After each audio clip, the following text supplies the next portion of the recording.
Hey, what's going on, everybody? My name's Derek. This is a fan. Sorry about that. My name's Derek. This is Fatal RPM. Today's video, we're going to hopefully, fingers crossed here, by the end of this video, we'll have the engine out of the 300zx. Now, the plan to do so, if by happenstance you didn't see the last video, we ran into kind of a maybe issue. It's funny saying it like that. But essentially, as we currently stand, the Z is on jack stands, and the jack can reach the engine, but you guys are crooked. It seems like it's going to be an issue actually getting the engine from out of the car. I don't know how it's going to work. I guess we'll just kind of see what happens whenever we get to that point. But I also went ahead and grabbed this from Harbor Freight, a load leveler. So load levelers are essentially used for if you're trying to pull the engine with the transmission, but in our case, it's going to be used to try and tilt the front of the engine over the radiator support and then the back of the engine over, hopefully being able to get it out of where we need to go. I might also be able to do it off the side, although I don't really think I have anything to protect these fenders just in case something might hit it. Might have to pull the fender, I don't know. But without further ado, what we're going to do is we're going to go ahead and try and unhook this engine. It's honestly, it's just come down to that at this point. There's not much else that we can do in preparation for pulling the engine other than unbolting the engine from the car, or pretty much everything that's holding it to the car, and then going ahead and hoisting up the engine. Maybe we'll make it a shorter video this time because my last couple videos have been close to, if not over 20 minutes. So let's get to it.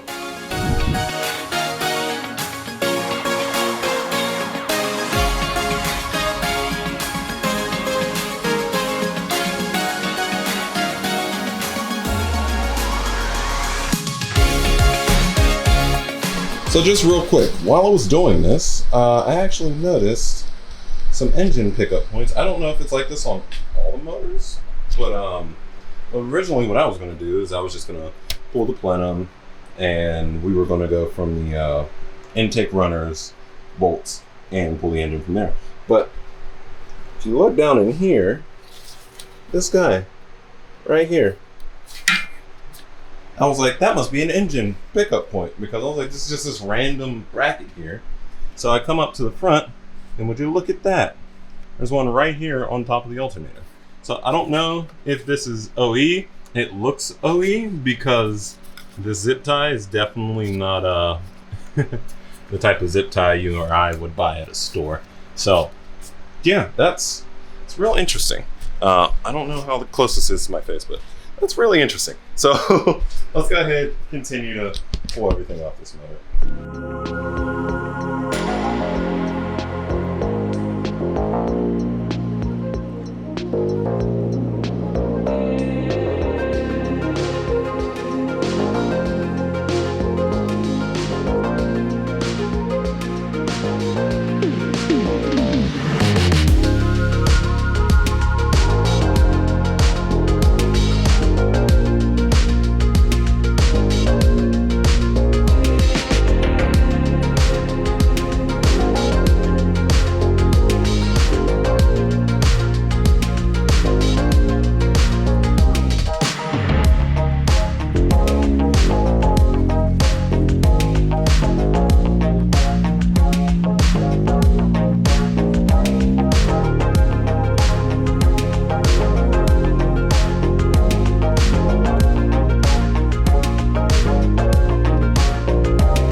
So it looks like this is part of the injectors, and it looks like it was obviously worked on at some point, because I highly doubt they use these type of crimps from the factory. So yeah, the one just kind of came out, so I guess that might be where I was having my ignition issues. Honestly, I doubt it, because I don't think this would affect it when the lights are on. So I don't know, I just cut the other one off because we're not going to be using in most of any of this wiring. We might use some of the pigtails, but that's about it.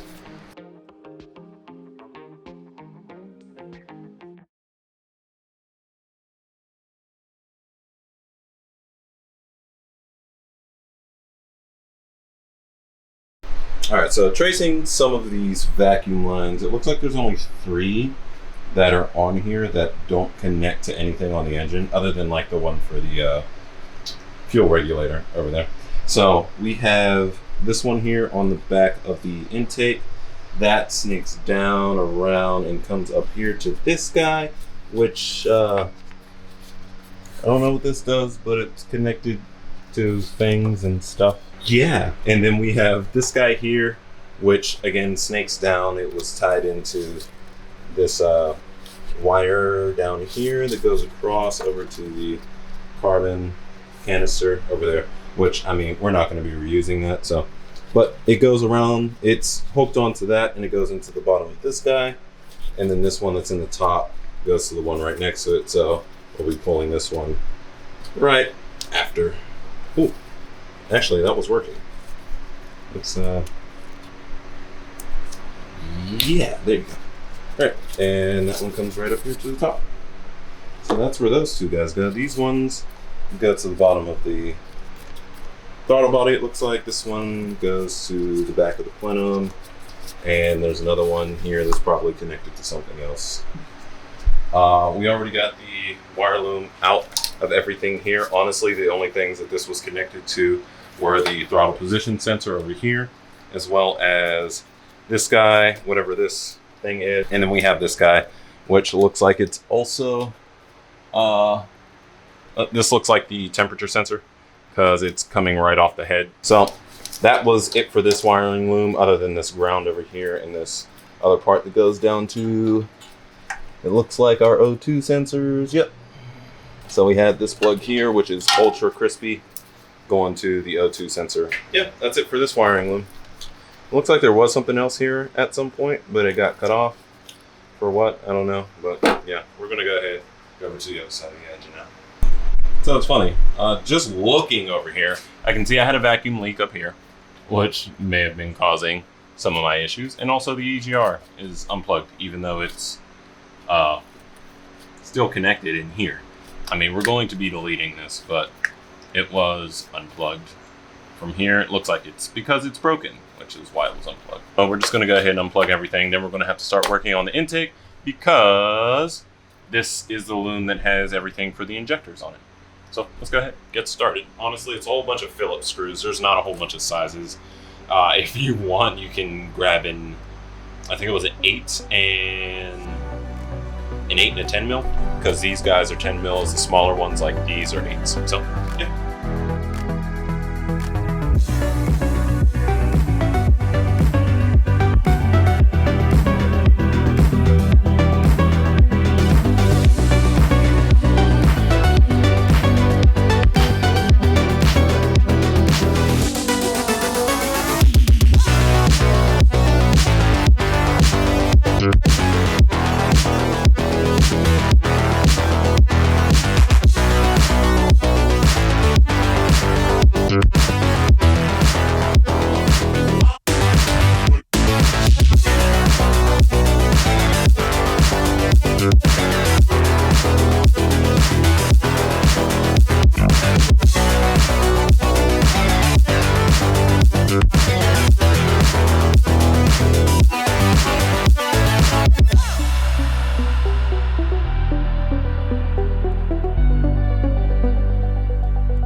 One more look over. Yeah, no, not seeing anything. All right, we should be good. Should be good. I'm gonna stick this. Honestly, I think I'm just gonna grab this thing and try to pick it up. Yep, that worked. All right, it's being held in back here by what? Oh my God, are you serious? Oh, the EGR is attached to it. That's why it's going to cause a problem. Okay. However, I might be able to get the EGR undone. I'm not certain on how well that's going to work out, but honestly, I think I'm just going to try these channel locks real quick because I don't think anything else I have is going to work. Let's see if this 24 is big enough. This is the biggest one that I have, and I don't think this is even going to work. No fucking way.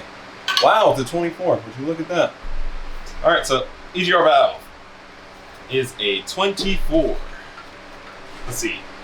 Are you going to come off without a problem? No, you want to be a problem? All right, it wants to be a problem. Roger, roger.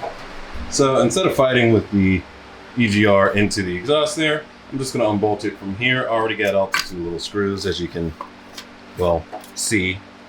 I thought I was recording, I wasn't, so sorry.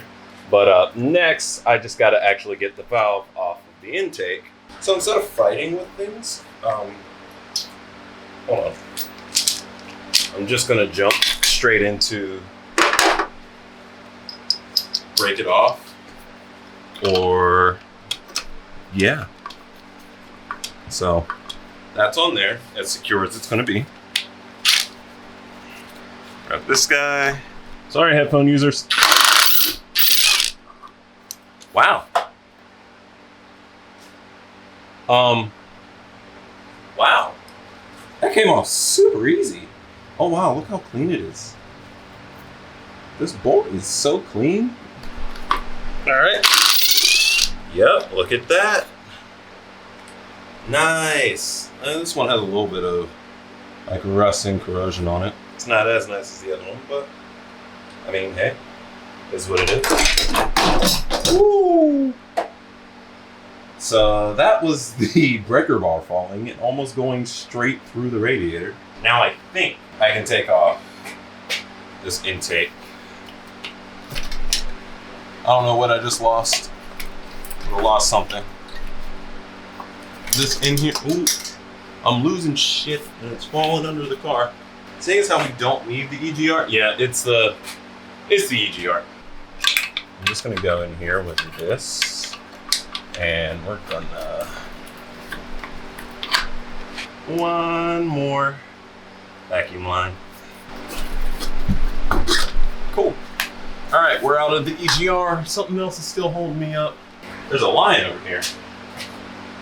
What is this? Oh, wow, how did I miss that? There's one more line right there. Yay! And 3, 2, 1, go! So my gasket is bent.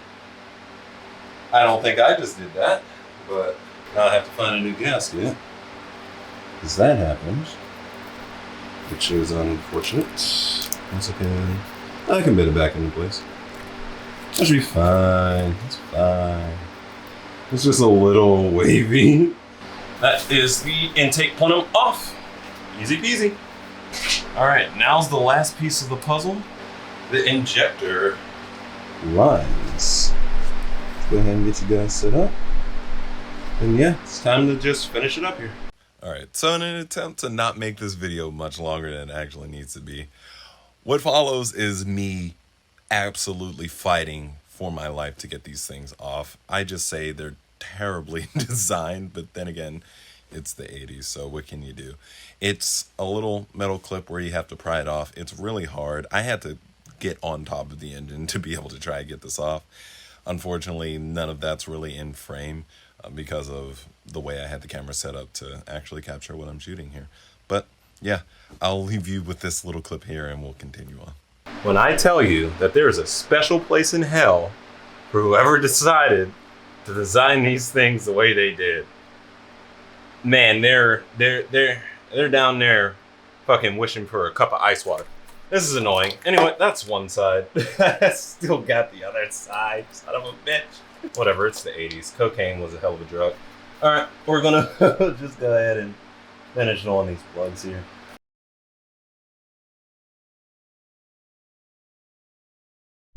All right, so as it currently stands, we have the plenum off.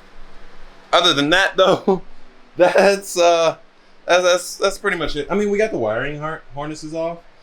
All we have to do to get this out is unbolt the transmission. I'm pretty sure there's some other wiring I have to get to down here because I haven't touched anything with the alternator unless one of those things that I unclipped on top of the engine was part of the alternator, but I highly doubt that. So if not next video, then the video after is most definitely when we'll be getting the engine pulled out of the car. As it stands, that's going to be it for today's video. As always, I want to thank you for watching. If you like the video, go ahead and hit a like down below. And if you want to support me a little bit more, go ahead and hit the subscribe button along with the bell icon right next to it so you do get notified whenever I drop a new video. I got to call it a night here. Go home, get some sleep because I got work in the morning. Peace out, and I'll see you in the next one. I recall Central Park and phone.